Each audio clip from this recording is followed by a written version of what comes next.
La première ligne est motivée, hein. Tout le monde colle à la voiture.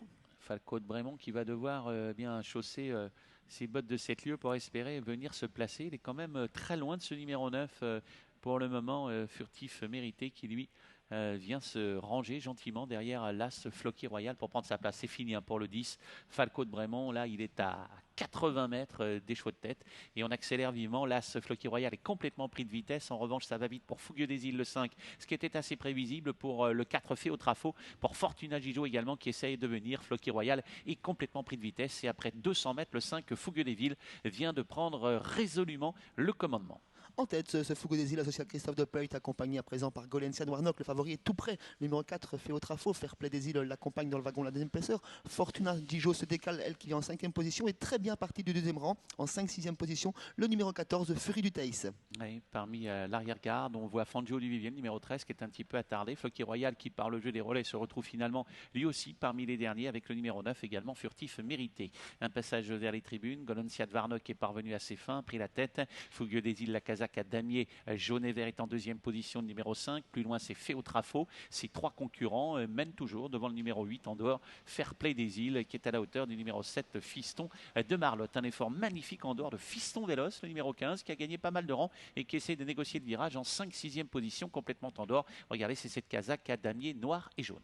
Il a quelques difficultés à négocier ce virage, numéro 15, mais Carlos de Doute est bien vigilant pendant ce temps. On n'attend personne en tête avec Gert Lano et Golencia de Warnock solidement installés en tête, suivi par Fougueux des Îles, fait au trafo en 4e position. Le 7 vient 4e, c'est Fiston de Marlotte, accompagné à présent par le numéro 8, Fairplay des Îles, qui semble attendre un dos, peut-être celui du numéro 15, Fiston Vélos, qui continue sa progression à flanc de peloton. Oui, Furtif Mérité est l'auteur d'un rapproché assez spectaculaire en dehors qui l'amène maintenant en 5-6e. Il fait beaucoup d'extérieur, mais il a semble-t-il des ressources. Fiston Vélos a pu se rabattre en deuxième épaisseur et va peut-être prendre le dos de Furtif Mérité. Ça se passe bien pour Golencia de Warnock, tête et corde.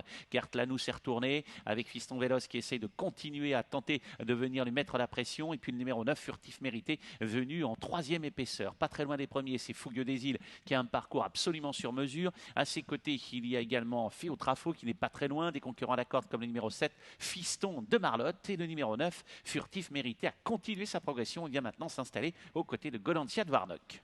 Gert Lano et Golencia de Warnock qui gèrent très bien leurs efforts, qui en font le minimum. On en peut en profiter pour se rapprocher avec Furtif Mérité qui la rejoint et qui met la pression à présent. Fiston Vélos vient en son sillage. Deuxième rang côté corde, c'est le 5, Fougueux des Îles, suivi par le favori, le numéro 4, fait au trafo. Et on quitte la regarde avec le numéro 13, Fangio du Vivier, qui va faire un solide dernier tour de piste. Oui, et essayé de lui embêter le pas, Fakir du Rocher, le 12, mais très très loin. On a contré avec Gert Lanou et Golencia du Warnock l'attaque de Furtif Mérité, mais qui l'a obligé tout de même à avancer pas mal. Non loin se tient le 5, Fougueux des Îles. On n'insiste plus désormais avec le 9, Furtif Mérité. Un peu plus loin, c'est fait au trafo. Toujours le 15 qui semble avoir un peu de ressources tout près, Fiston Vélos qui reste quand même au contact. Et puis tout en dehors, voilà maintenant Fangio du Vivier, le 13, qui parvient à venir très très vite. Gert Lanou a vu les attaques, il s'est retourné, regardez-le, et il commence à tenter de demander à ce numéro 6, Golencia de Marnock, eh bien, de continuer, de rester maîtresse de la situation. Fangio du Vivier fait un effort terrible pour se hisser à la hauteur des premiers. On a toujours le 9, Furtif Mérité, qui est là. 3 chevaux de front dans le dernier virage, mais Golencia de Warnock semble avoir la mesure pour le moment du numéro 9, Furtif Mérité à son extérieur, également du numéro 13, Fangio Duvier qui a des difficultés à tourner. Fougueux des Îles n'a pas le passage, mais énormément de ressources dans le sillage de l'animatrice. Fiston Vélos a du mal à virer, fait au trafo et troisième côté corde. Fougueux des Îles marche sur les autres, mais pour l'instant enfermé. Oui, complètement enfermé dans le sillage de Golencia de Warnock et qui va peut-être tenter eh bien, de conserver bien au chaud ce concurrent. Golencia de Warnock qui mène, le 9 Furtif Mérité qui a du mal, un petit peu plus loin le 5 Fougueux des Îles qui cherche toujours l'ouverture. Gert Lanou qui a ouvert la corde, il était obligé, c'est maintenant le 5 Fougueux des Îles qui vient de plus en plus fort et qui prend le commandement. Furtif Mérité qui lutte, le 4 fait au trafo qui est là avec le numéro 5 Fougueux des Îles qui va l'emporter. Fait au trafo, le 4 sera deuxième, troisième place très disputée, le 14 a fini vite. Fury du Thèse est venu peut-être arbitrer les débats face à un autre concurrent qui s'est bien défendu.